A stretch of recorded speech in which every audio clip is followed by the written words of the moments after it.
प्रिय गुरुजना छात्रा प्रिय भ्रातरा भगिनिया च सर्वेभ्य मम नमस्कार.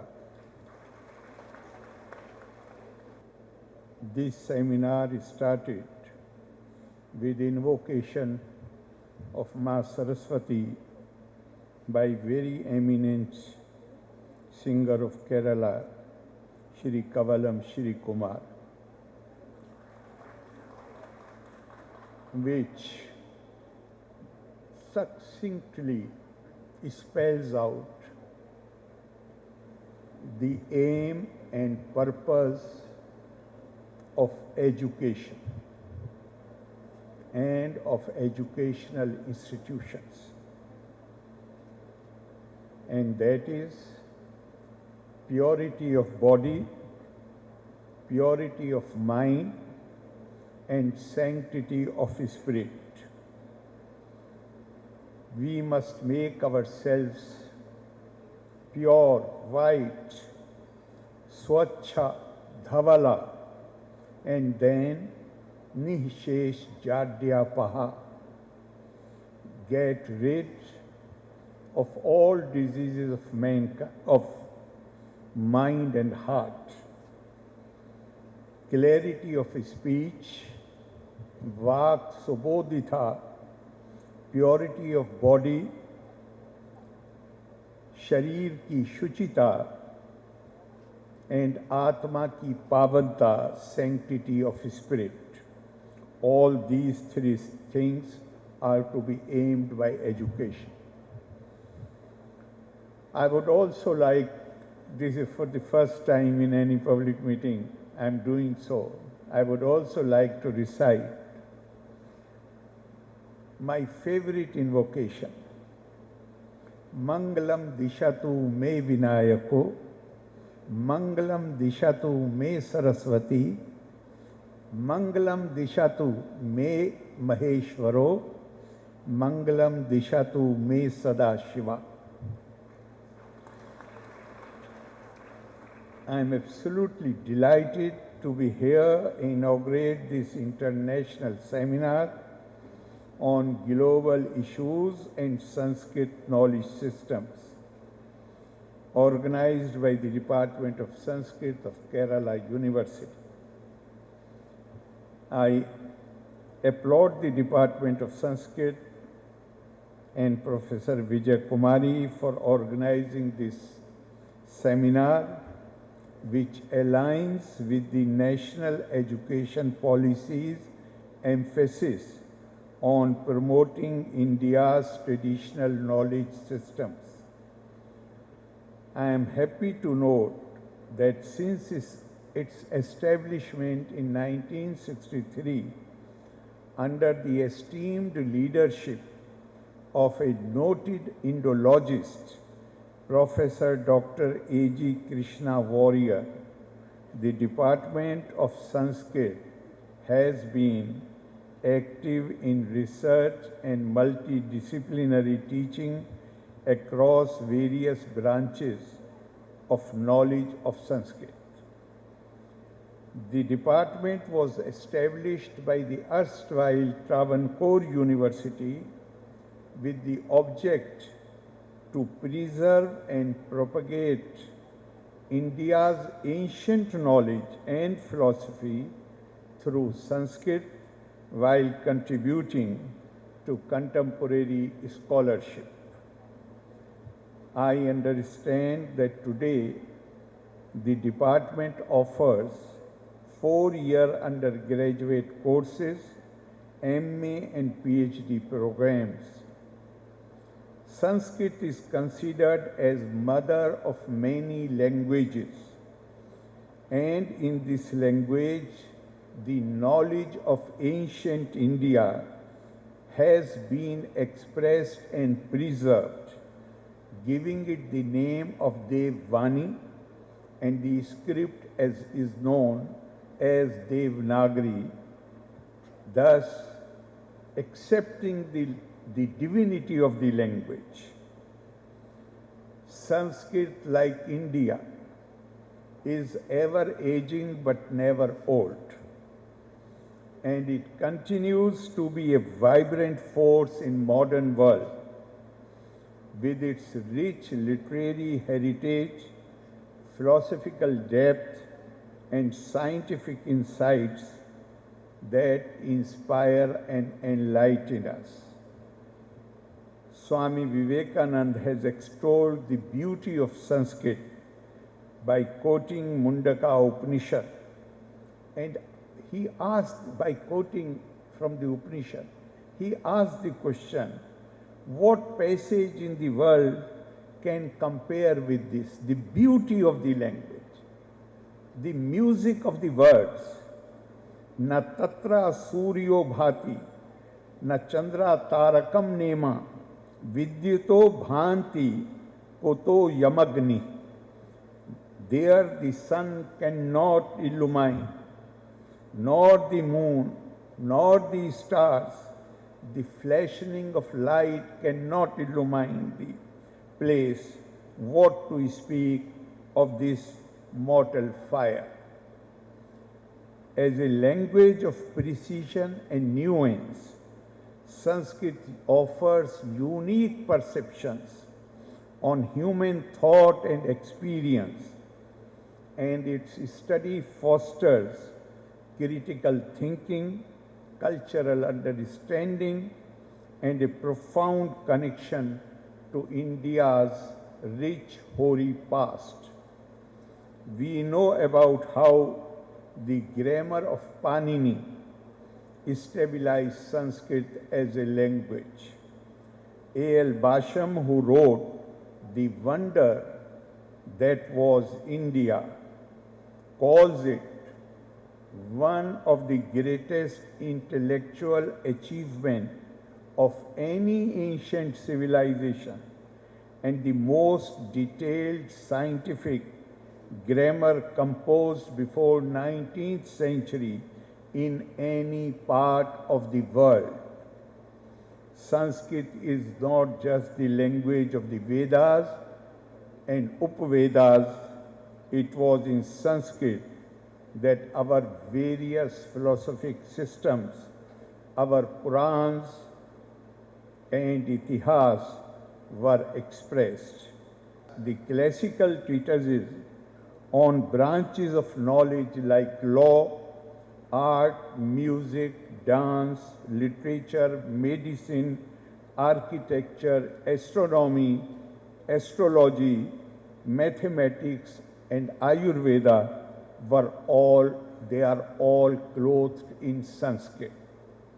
It is for this reason that it has been asserted that the Indian prestige depends on two sources, the Sanskrit language and the Indian culture. Bharatasya pratishthe dve, Sanskritam Sanskriti tatha, and Indian culture for its vitality, that is Mrityunjayata, depends on Sanskrit language. Sanskriti, Sanskrita Ashrita. Therefore, learning Sanskrit one way to understand our cultural heritage in all its perfection. However, any discussion about Sanskrit knowledge system has to first acknowledge India's ancient stature in the realm of knowledge. Indian civilization, Indian culture has always been recognized as culture and civilization of knowledge. Mahatma Gandhi, our father of the nation, speaking about Sanskrit, said, without the study of Sanskrit, one cannot hope to become a true Indian and a true learned man. Sir William Jones, who was the moving spirit behind the Asiatic Society, he was a great scholar in many Eastern languages like Arabic, Persian, Turkish, Armenian before he came to India. After he came here, he studied Sanskrit. His celebrated sentence, and what he said, that is very well known. He said, and I quote, "I am impressed and wonderstruck by this language, which is more perfect than Greek, more copious than Latin, and judged by the roots of verbs and rules of grammar, it shows kinship to or even looks like Gothic, Celtic, and Persian." I am also reminded of Chinese Buddhist monk Xuanzang's observation in the early 7th century that people of distant places with diverse customs generally designate the land they most admire as India. He wrote these words upon his return after 17-year-long pilgrimage in India. His accounts mention the dominance of Indic ideas, art, science, language, and religions throughout the regions from western China to Kanchipuram in southern India. To him, Nalanda Library was the pinnacle of admiration, as it housed an immense collection of manuscripts, many of which he had copied and taken to China and were subsequently translated and disseminated across China, Korea, and Japan. Once Sanskrit was reinvented as a literary and political language, we saw the beginning of an extraordinary period of cultural expansion marked by the flourishing of Sanskrit literature and its influence spreading from Afghanistan to Java. Of late, there has been greater understanding about the profound insights that Sanskrit offers even in addressing contemporary global challenges.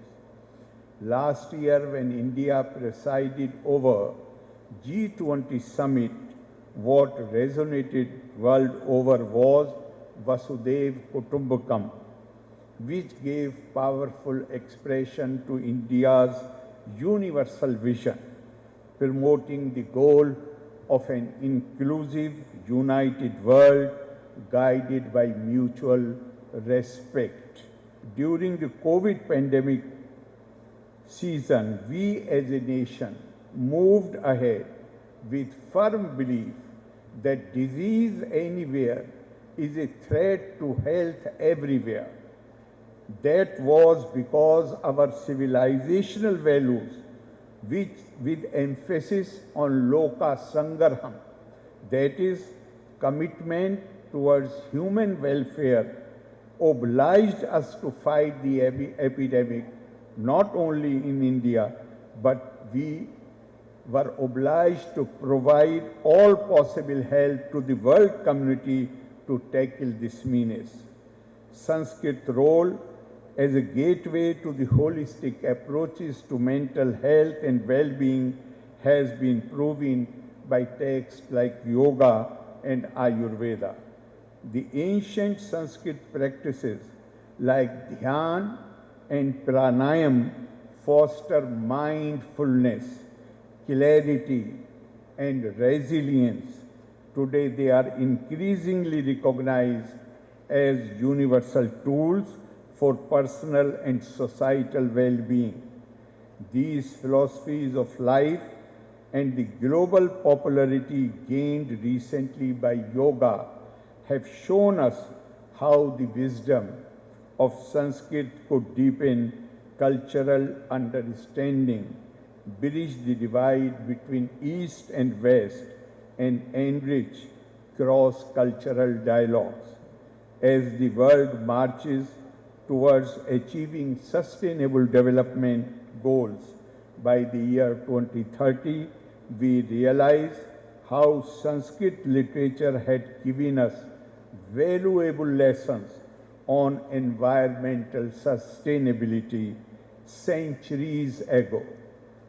The Bhagavad Gita uses very strong words to warn those who use the natural resources for their advantage but fail to do something to refurbish the nature. Ishtan bhogan hiva deva das yante yagya bhavita te dattan apirdaya ebhya ya bhunkte istena eva sa. You work hard to attain your desired objectives. You are not stealing it from somebody. You are getting them by dint of your hard labor. But you are using the natural resources.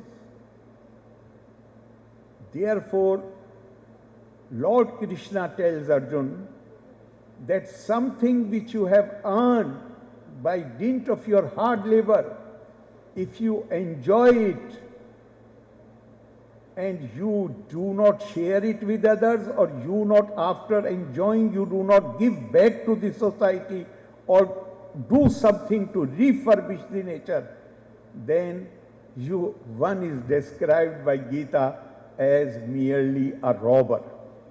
Therefore, even things which we earn, which we attain, which are our desired objectives, we have to share it with others, and we have also to do something to refurbish and renew these resources which have helped us to attain those desired objectives. Concepts of righteous living and non-violence offer a philosophical foundation for eco-friendly practices and sustainable lifestyles. Such timeless principles encourage a shift towards responsibility and stewardship of our natural world, aligning ancient wisdom with modern environmentalism. Today, there is an increased awareness about how Sanskrit's potential extends to technology, economic growth, and social justice. I am happy to see the initiatives in Sanskrit informatics, including artificial intelligence-driven translation tools, enhancing access to the treasures of Sanskrit and fostering innovation. Kerala, which has moved ahead in leveraging technology, could very well be a leader in techno initiatives for Sanskrit. I say this in the context of Kerala, likely to benefit greatly from Sanskrit-based tourism and Ayurveda wellness industry, which can contribute to economic development by blending heritage with modern entrepreneurship. It is gratifying to know that the gist of the best works of Sanskrit have reached people through translation. But whether translation can accurately reflect the perfection of Sanskrit is doubtful. As sometimes there have been complaints that there has been attempts to misinterpret meaning and context. Once again, I would like to applaud Professor Vijay Kumari, the Department of Sanskrit, and the team who have organized this seminar for taking initiative to organize this international seminar. I hope that this seminar would inspire greater interest in the study of Sanskrit and in its research. Loka samasta sukhino bhavantu, valre nanni, Jai Hind.